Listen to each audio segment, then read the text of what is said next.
Mana tadi? Sampai halaman berapa tadi? Oh iya. Nah, di sini kan ada perbedaan ya. Amal haid, ya kalau tadi yang namanya junub itu terserah kita mau tohirnya kapanpun ya. Jam 1 dia mau tohir jam 2, jam setengah 3, yang penting belum keluar, dia masih bisa langsung menyegerakan atau bisa nanti ya. Sedangkan haid fa innaha la tastati udzalika, tidak bisa dia ingin masih haid terus dia ingin nanti jam 2 atau jam 3, nggak bisa. Fala budda min an tathura summa tatatahhara, tapi dia harus menunggu haidnya dia itu berhenti baru dia bisa bersuci mandi besar. Kalau tadi junub itu dia hanya mandi besar aja ya. Junub itu kan keluar mani ya. Nah, maka ketika dia sudah selesai junubnya, dia tinggal mandi besar, kemudian dia bisa sholat lagi. Tapi kalau seumpamanya haid, nifas, itu kan bukan kita yang mengontrol. Dia mau terus ya damnya, tapi kita maunya nanti asar mau berhenti haidnya, bisa nggak kayak gitu? Nggak bisa, maunya sendiri dia. Sedangkan haid itu nanti kita akan masuk pembahasan haid entah minggu depan atau 2 minggu lagi ya. Tapi di pembahasan haid itu kan ada batas maksimalnya, batas minimalnya. Tapi yang pasti haid itu bukan seperti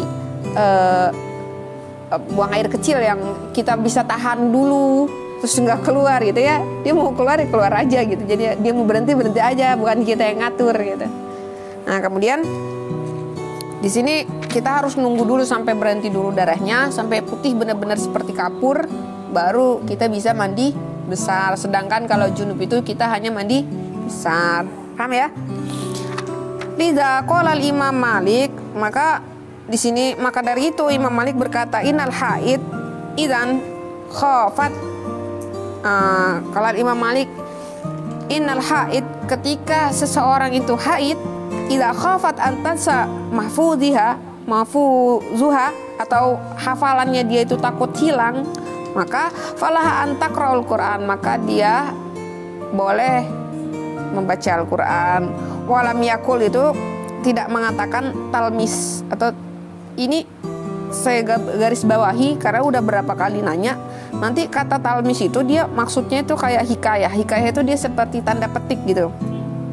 Walam yakul itu bukan walam yukol. Walam yakul itu tidak mengatakan talmis. Wa hiya fi hadhil halah la tata'abbad wa innama tata'alam. Sedangkan dia di dalam keadaan ini tidak beribadah tapi untuk belajar ya. Jadi untuk Imam Malik yang berpendapat yang ini ya ditekankan lagi ya, di sini ada 4 imam yang mengatakan tidak boleh memegang Quran kecuali punya wudu ya. Kemudian Imam Ibnu Hazm, ini masih pembahasan memegang Al-Quran ya. Imam Ibnu Hazm itu boleh walaupun tanpa wudu. Kemudian pembahasan membaca Al-Quran, imam yang 4 itu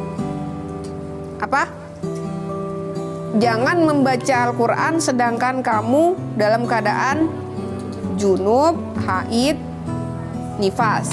Tapi kalau Imam Malik itu lebih memperinci ya, kalau seumpamanya junub itu dia bisa tutohir kama sya'ah, sedangkan nifas dan haid itu tidak bisa.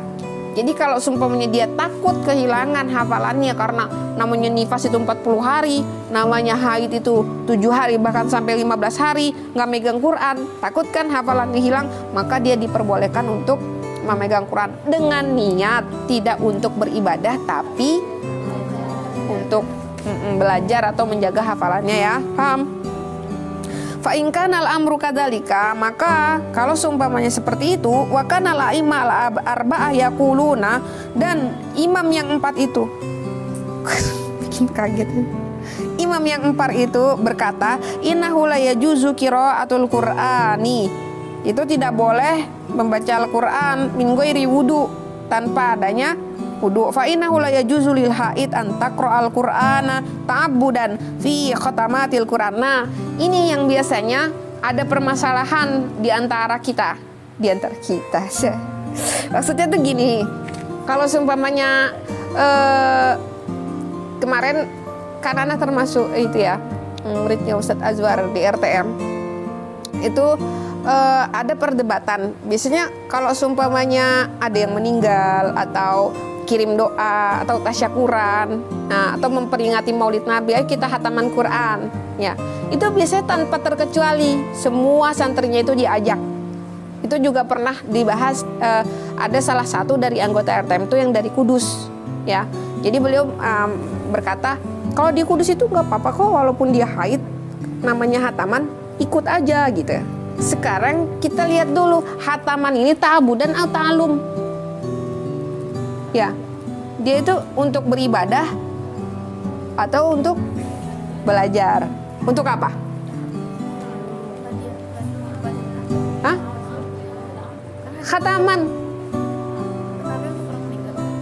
Yang namanya ta'alum itu kan berarti kita seperti murojaah hafalan yang sudah kita punya, ya. Tapi kalau niatnya untuk khataman, berarti itu untuk ta'abudan. Berarti boleh atau tidak? Tidak boleh. Paham ya? Kalau di sini kemarin itu sempat ada perdebatan, boleh dong karena ini. Tapi yang sebagian bilang, soalnya udah biasa di pondoknya seperti itu. Ya, yang biasa itu benar apa enggak kan gitu. Harus diteliti lebih dalam. Siapa tahu nanti di kalangan rumah kita, di rumah kita masing-masing masih ada bilang nggak apa-apa ikut, kan namanya hataman bukan ngaji. Lah hataman itu ngaji apa enggak?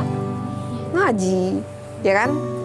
Kemudian mana dia?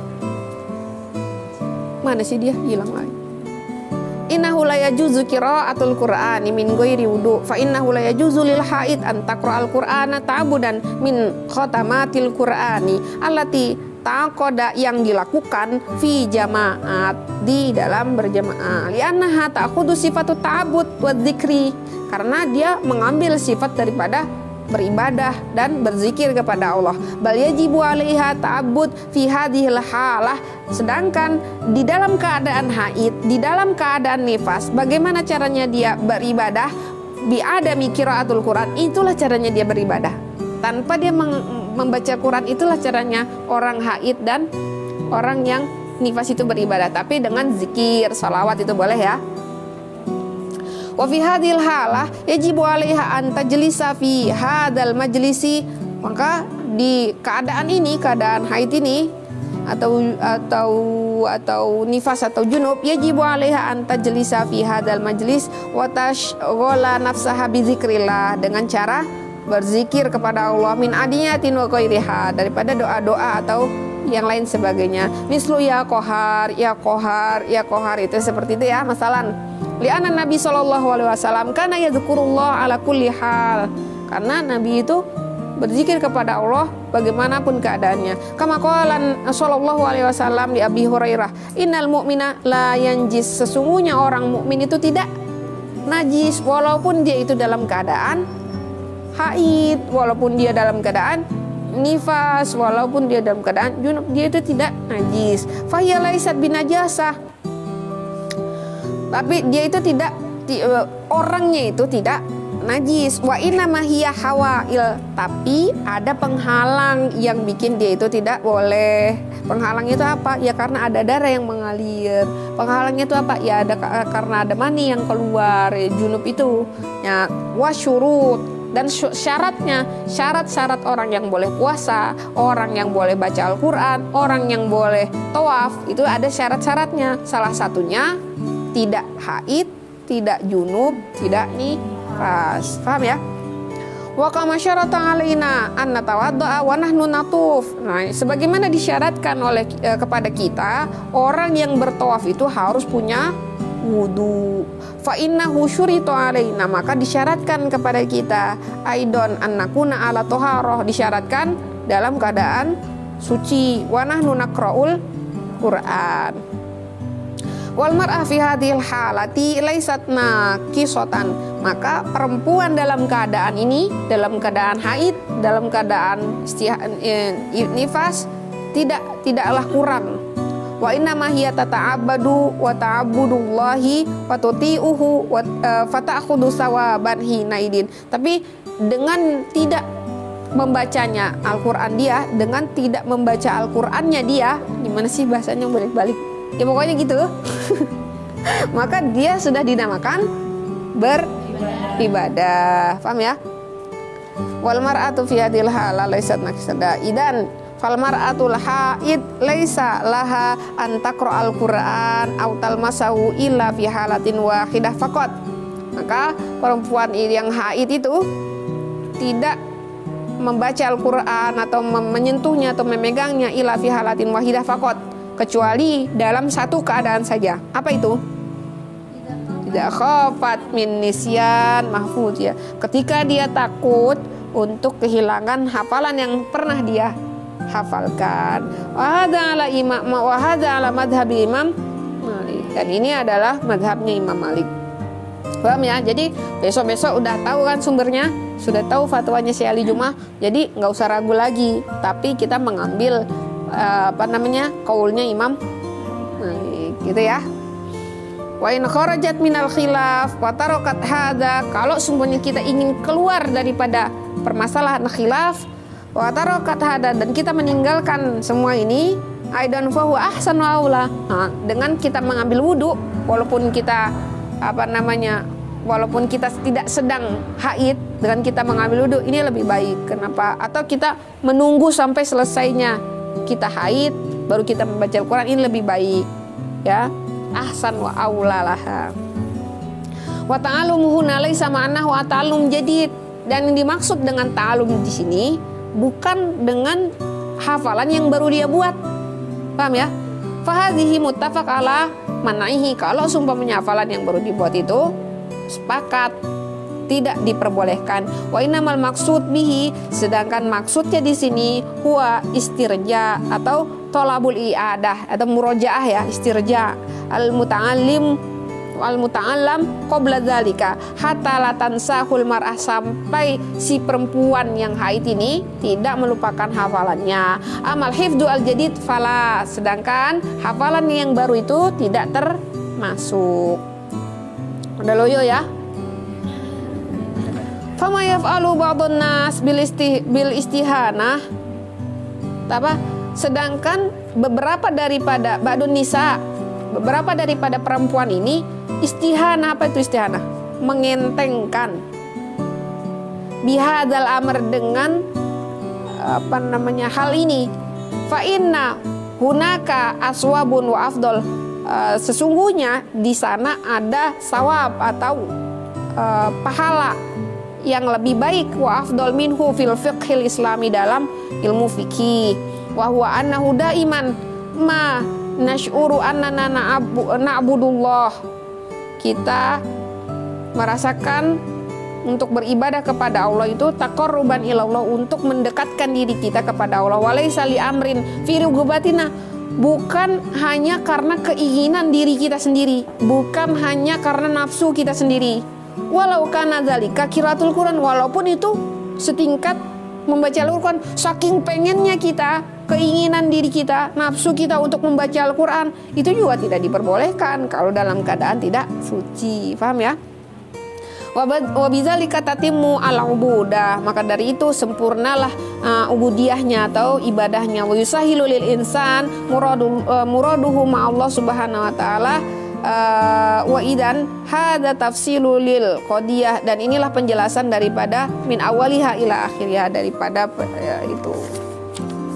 Mau dihabiskan ke sini atau kita sholat dulu atau sudah di pertemuan? Nanggung? Tapi masih nyambung. Oke. Ada mutharoh. Dikit lagi kok ini. Ada mutharoh bisa babi marot.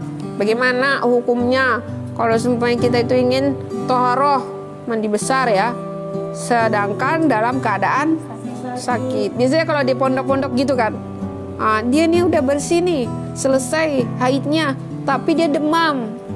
Gimana nih? Gak bisa mandi. Liasbabin marodiyah la tastati'u ummi. Karena ada sebab sakit, ibu aku Ya ini si penanyanya ya, nggak bisa antahtafizo biwudu'iha, menjaga wudunya. Oh ini permasalahannya beda ini. Wadzalika bisa babin marod, dan itu disebabkan karena adanya sakit asobaha fi mantiqatir rahim, ya, ada di tempat rahimnya. Nataja anhu nuzul damu wasawail wa asya gharibah minal faraj, keluarlah darah atau sesuatu hal yang gerib dari farajnya atau dari kubulnya. Wa natijatu lidzalika dan oleh karena itu alhasil ya la tastati as-shalah li adami thaharah. Dia nggak bisa sholat karena darahnya itu terus menerus keluar dari farajnya. Bagaimana itu caranya? Fama hukmu syar'i fi dzalika? Bagaimana hukumnya itu? Kemudian dijawab oleh Syekh Al-Jumah, idza akhadta halata ummasail, kalau sumpamnya idza akhadti, kita balikin ya. Halata ummasail, keadaannya ibu si penanya ya, al-maradiyah yang mengalami sakit itu, syaklan mutakariron, dengan keadaannya terus menerus, fa innaha ta'khudhu hukmu salisal baul, maka kita akan mengambil hukum beser. Tahu beser? Kencingnya terus menerus gitu. Bimana anaha tatawaddo liwaktin kulli sholatin wa sholataha shahihah, maka dia wudhu setiap kali mau sholat, sholatuha shahihah. Kayak orang kalau lagi keputihan ya, antara dia itu antara dia itu wudhu dengan takbirnya dia langsung. Ya jangan diajak ngobrol dulu, jangan nonton TV dulu, balas chattingan orang dulu, ya keburu keluar lagi itu keputihannya ya. Jadi jedanya antara dia wudhu langsung. Di kemarin saya pernah punya pengalaman umroh bareng temen yang istihadoh ya.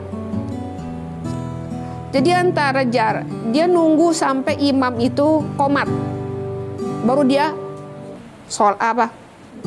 kalau kalian, semoga ada rezeki kita semua ya, untuk umroh biasanya ada yang ketika umroh itu dia ngambil arba'in 40 kali sholat ya, berarti 8 hari kali 5-nya di Masjid Nabawi, itu fadilahnya besar itu, kayak dijauhkan dari api neraka, tidak termasuk orang yang munafik, terus itu banyak fadilahnya ya. Kalau bisa itu benar-benar dikejar. Jadi jangan sholat di rumah, kalau bisa sholat 5 waktu selama 8 hari, berarti 5 kali sholat kali 8 hari 40 sholat, makanya namanya arba'in.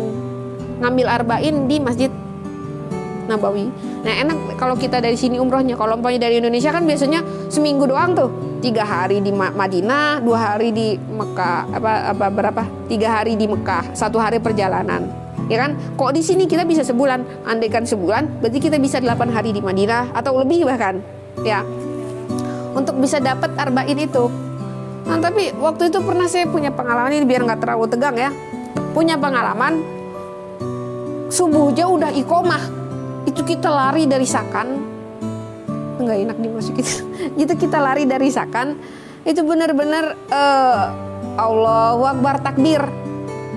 Jadi ada yang kita nggak tahu itu langsung takbir karena takut ruku itu udah nggak masuk, kita nggak masuk ke dalam jamaah arba'in itu.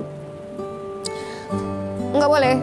Jadi ada teman aneh yang belum nyampe ketika di depan jam, siapa yang tahu jam ya, tuh banyak burung-burung itu, langsung rukuk di situ. Padahal itu tidak termasuk namanya. Jadi dia harus di dalam gerbang ya, di dalam gerbangnya Masjid Nabawi itu. Allahu Akbar.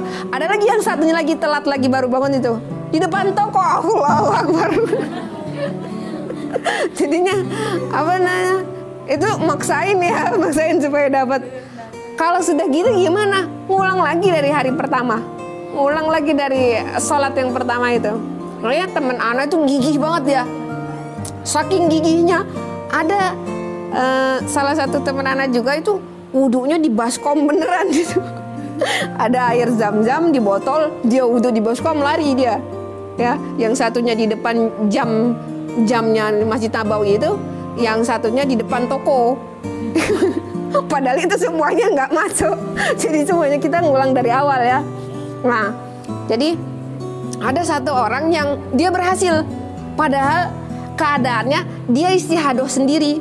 Sedangkan kita orang yang benar-benar lagi sholat gitu ya, dia istihadoh sendiri. Ketika dia istihadoh, dia lari wudhu. Jadi jeda antara takbir sama rukuknya itu jedanya dia wudhu. Terus gimana tadi kamu itu? Orangnya udah pulang ke Indo. Terus gimana tadi kamu waktu wudhu? Oh, kaos kaki basah-basah aku pakai. Ya, jadi antara dia wudhu dengan dia takbir itu jangan sampai ada keluar cerit darah istihadoh itu. Ya. Andaikan di pertengahan sholat terus keluar darahnya, gimana hukumnya? Ya nggak apa-apa, karena dia udah takbir gitu ya. Tapi kalau sumpah itu juga keputihan juga seperti itu. Ini juga seperti itu ya. Yang penting antara wudhu dia dengan dia sholat takbir itu tidak ada jeda. Jangan ditinggal chattingan dulu, jangan diajak ngobrol orang, udah abaikan saja ya. Ntar aku mau sholat udah. Ya jangan nonton TV dulu, udah itu beser. Ya, bimana annaha tatawaddo liwaqtin kulli shalah wa sholatiha shahihah, maka sholatnya dihukumi sahih. Waliutadzakkar qaulullah ta'ala, maka di sini kita ingat perkataan Allah, yuridullah an yukhaffifa ankum wa khuliqal insana dha'ifa. Terus di sini ada hukmu nuzulus sa'il min rahim atna shalah, bagaimana ketika mengalir darahnya dari rahim ketika di tengah-tengah sholat. Nanti tadi udah dijelaskan ya. Mau nuzulus sa'il abyad aw asfar minar rahim atna as-saum awi sholah bisyaklin mustamir. Nah, kita udah saum atau kita udah sholat terus keluar keputihan, kan kadang keputihan ada yang warna putih, ada yang warna kuning, ada yang warnanya hijau. Itu kalau udah parah itu yang hijau. Obatnya apa? Nikah. Itu kedokteran seperti itu. Pernah waktu itu ikut seminar kan. Al-jawab. Seneng banget kalau udah ngomong nikah ini. Kayak kita harus buka bab kedua ya tentang awal syasyah. Terus al-jawab, idza nazala hadza il al-abyad awil asfar minar rahim wa kana biduni syahwah, sedangkan itu tanpa adanya syahwat, fala yusidu as-shaum. Jadi kalau kita tahu itu ada yang namanya mani, ada yang namanya mazi, ada yang namanya bazi ya, apa? Bazi. Nah, antara wazi sama bazi itu masih belum bisa belum dapat sumber. Tapi kalau mani ini cowok punya, cewek punya. Karena ada yang bilang cewek nggak punya kok, cewek punya. Masuk. Nah, jadi kalau nanti itu warnanya bening, ya. Kalau keputihan itu dia seperti putih gitu. Tapi kalau mani itu dia seperti bening. Dia keluarnya itu ketika ada syahwat. Kalau dalam bukunya dia keluarnya ketika rasanya nikmat, terus ketika ada syahwat, seperti itu ya. Nah, kalau keputihan itu dia biasanya karena kecapean, ya. Maka di sini kalau tidak keluar, ini kita belajar ya. Kalau tidak keluar syahwat, ya, dengan keluarnya yang asfar atau abyad itu, tapi tidak dengan syahwat, fala yusidu as-shaum, maka saumnya tidak batal. Amma idza nazala atna as-shalah, terus bagaimana dong kalau di tengah-tengah sholat? Tadi kan tengah-tengah saum. Gimana dong kalau di tengah-tengah sholat? Wakana bisyaklin mustamir, sedangkan dia terus-terusan tuh keputihannya tuh. Kama dzakara bisual, seperti yang disebutkan oleh soalnya tuh. Fata'udu min ashabil adzan, maka dia termasuk ke dalam golongan orang-orang yang mempunyai uzur, ya. Wa sholatu shahihah idza ta'adzara al-ilaj. Maka sholatnya itu dihukumi sahih karena dia itu ada uzur daripada ilaj pengobatannya itu, ya. Paham ya? Alhamdulillah. Iya. Baik, langsung aja ya kita buka sesi tanya jawab. Hari ini kita buka 3 pertanyaan aja ya. Itu langsung siapa yang ingin bertanya silakan angkat tangan dan lontarkan pertanyaannya. Ada yang mau jawab? Ahlan, Ustazah ya. Saya di belakang.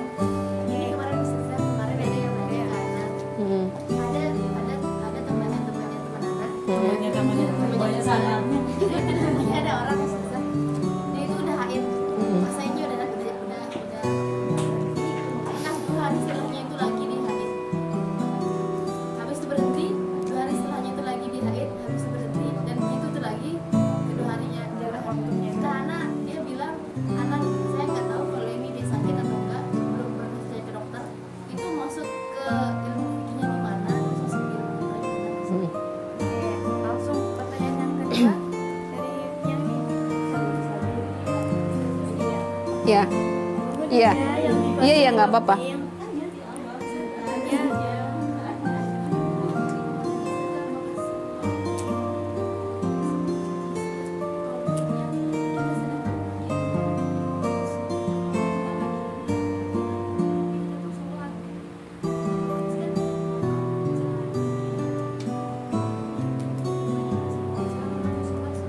pakai celana dalamnya. Ah, ya.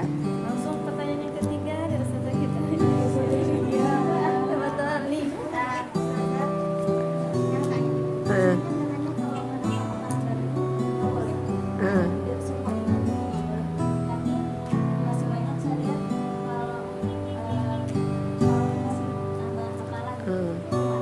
ah, ya. Ya. Dari zona yang pertama. Heeh. Yang selama Itu masalah haid ya. Sebenarnya kita belum masuk ke bab haid.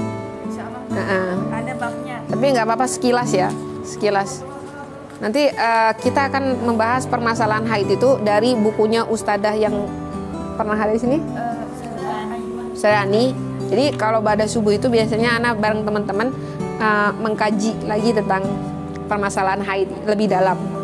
Jadi namanya kita itu, batas maksimal kita itu kan 15 hari. Kadang kita itu matoknya gini, tanggal 1 nih, anak kebiasaannya haid. Kalau belum tanggal 1, nggak haid berarti. Paham nggak? Padahal antara jarak suci 15 hari, haid 15 hari, artinya kalau orangnya itu apa namanya, genetiknya bagus, dalam 1 bulan itu dia bisa sampai 2 kali haid loh. Kalau dijarakkan 15 hari ketemu 15 hari ya, tanggal 31 itu dia udah masuk haid lagi sebenarnya gitu. Paham ya? Bahkan kebanyakan dari kita itu haidnya cuman 7 hari. Ya kan? Iya kan, kebanyakan dari kita 7 hari. Tapi masa sucinya tetap 15 hari. Nah, kalau 7 tambah 15 itu berapa? 22. Berarti bisa jadi kemungkinan dia akan haid lagi tanggal 22. Iya nggak? Ya, jadi belum tentu dia itu bakal haid lagi tanggal 1 lagi. Paham? Nah, itu kemungkinan pertama ya. Yang kedua, kalau di pembahasan itu dia gini, ini 15 hari. Dia kebiasaan umpama dari tanggal 1 sampai tanggal 15. Tadi dia haid berapa hari? 7 hari. Kemudian tohir. Ya. Tohir 2 hari. Haid lagi 2 hari.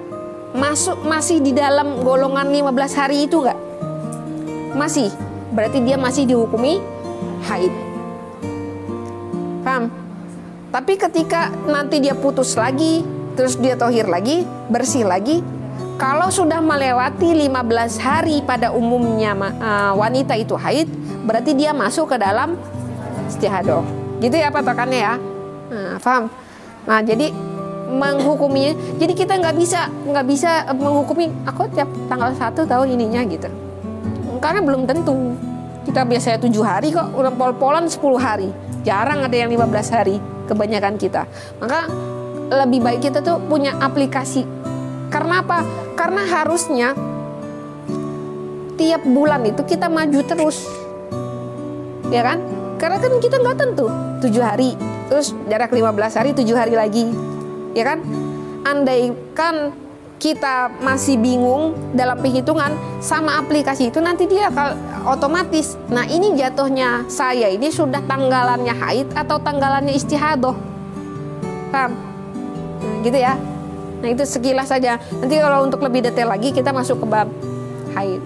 Terus tadi yang kedua apa? Darah putih. Nah itu. Najis ketika pakai celana dalam Jadi kalau kita lihat pondok salaf itu bahkan tidak berpergian, mereka sholat aja ngelepas celana dalam. Kenapa? Karena ada flag, ya kan? Karena ada flag yang cuman kelihatan sekilas, tapi pudar. Nah, itu ihtiyat. Karena pondok salaf biasanya lebih ihtiyat ya. Dan setiap sebelum sholat dia akan pipis dulu. pipis dulu, dibersihkan dulu farajnya, baru dia buka celana dalam, baru dia sholat. Paham ya? Jadi bukan hanya berpergian aja, bahkan ketika kita di rumah aja ihtiyatnya seperti itu. Andaikan kita berpergian jauh, gimana solusinya? Bawa panty liner atau bawa celana dalam cadangan khusus untuk sholat. Jadi kita pakai celana dalam itu untuk sholat doang. Nanti kita pergi lagi mau ganti lagi sama yang tadi nggak apa-apa. Umpama memang kalau harus hemat, nggak mungkin bawa celana dalam 5 untuk sholat 5 kali dalam sehari. Kita pergi duha, umpama kita balik lagi isya gitu kan, kita bawa 5 celana dalam nggak mungkin ya. Nah kalau bisa panty liner ya atau bawa celana dalam cadangan, itu untuk itu solusinya ya. Maka itu ihtiyat, karena yang namanya kalau kita lihat hadis Rasul, ada yang ceboknya nggak bener gitu kan, itu salah satunya karena ada keputihan kan, dia ada pipis yang cuman cebok gitu aja, ada yang bener-bener sampai dibasuh sampai ke dalam. Nah biasanya itu ada yang seperti lendir gitu kan, nah itu dibersihkan dulu baru sholat gitu ya. Jadi bawa cadangan. Itu kalau cewek biasanya hati-hati aja diperiksa tasnya, karena dalamnya tuh hal-hal yang sensitif ya, seperti panty liner, softtek atau celana dalam itu itu kebutuhan soalnya ya. Terus yang ketiga tadi apa? Ziyadah hafalan kalau haid. Jadi kalau seumpamanya pada umumnya kita lihat seperti itu. Lah kalau kita sudah tahu, kita mulai dari diri kita dulu gitu. Karena kita untuk mengubah keadaan yang sudah menjadi biasa itu sulit. Jadi kalau kita tahu hukumnya, ya ihtiyatnya itu dimulai dari mana? Dari kita dulu. Nanti andaikan ada yang bertanya atau kita jelaskan sedikit demi sedikit gitu. Paham ya? Karena kalau namanya adah itu memang susah. Ya. Tapi kalau kita tahu begitu adanya di dalam ilmu fikih, kita juga baru tahu belajar gitu kan. Ya kita terapkan paling dekat ya untuk diri kita, baru buat keluarga kita, baru untuk teman-teman gitu ya. Paham ya? Nah tatim bilhamdalah alhamdulillahirabbil alamin. Allahumma sholli afdhala sholati ala sayyidina muqatika sayyidina Muhammadin wa ala alihi wa sahbihi wa sallim adada ma'lumatika wa midada kalimatika kullama dzakaraka dzakiruna wa kafa'an dzikril ghafilin. Ya wassallallahu ala sayyidina Muhammadin wa ala alihi wa sahbihi wasallam. Assalamualaikum warahmatullahi wabarakatuh. Kalau bisa tetap istiqomah ya. Soalnya yang namanya ilmu itu kalau dibilang mager ya mager, tapi kalau punya ilmunya itu kan alangkah indahnya kita ngerti gitu. Ya karena ini bakal dipakai banget.